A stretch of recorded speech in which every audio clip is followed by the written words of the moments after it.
It could be family. It could be your boss. It could be your best friend. It could be your boyfriend or your girlfriend.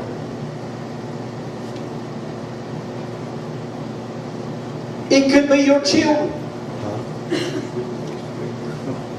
It could be your marriage. It may be a health issue. It's sometimes your prayer can be relieved of this, but it's still not going to leave you. You look at it and you say, God, would you please change this? God hasn't changed it.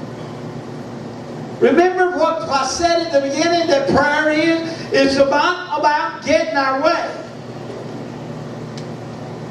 Everybody likes to get their way. You may say, well, it don't matter to me. It does matter. You may not admit it. Wives like to get their way. Husbands like to get their way. Children, this day and time, when I came up, they did. 90% gets their way. But oftentimes, it ought to be about surrendering to God's will and saying, God, even though I really wish you do this, though you're not, I'm still going to serve you. I'm still going to follow you regardless of what I got to go through, regardless of how many hoops I got to jump, no matter how many detours may be in my life. The devil can knock me down. He can call me. He can do everything he can. He can make me think I'm dying. But there's one thing he can't do. He can't come over the blood of the Lord Jesus Christ, and until he can do that, he can't take my soul, because I'm a born again child of the living God. Proverbs 19:21 said, many are deceived in the heart of a man, but it is the counsel of the Lord that will stand. The second thing I want to point out is the fact that prayer reminds us that we're not in control.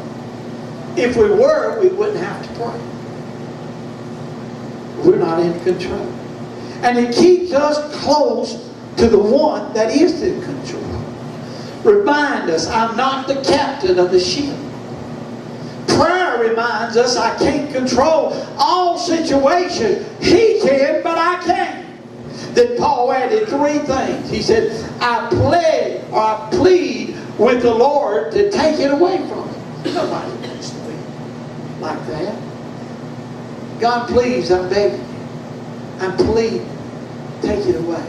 Now, when Paul said, I did this 3 times, you may think that that's it.